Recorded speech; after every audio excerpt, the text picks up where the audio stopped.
मुंबईमधल्या विलेपार्लेमध्ये एका महिला वाहतूक पोलिसाला एका दुचाकीस्वार महिलेने मारहाण केल्याची घटना पुढे आलेली आहे।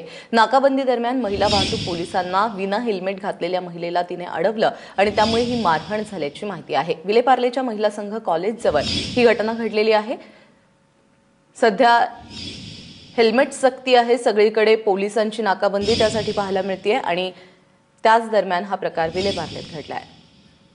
रीमा जावळे आपली प्रतिनिधी आपल्याबरोबर आहे। रीमा, नेमकं काय घडलंय विलेपार्लेत? प्राजक्ता, सकाळी 11 ते 11:30 11:30च्या दरम्यान एक महिला विलेपार्ले महिला संघ कॉलेजचे हायवेच्या थोड्या मागच्या बाजूला येतं, तिथून बिना हेल्मेट दुचाकीवरून चालली होती।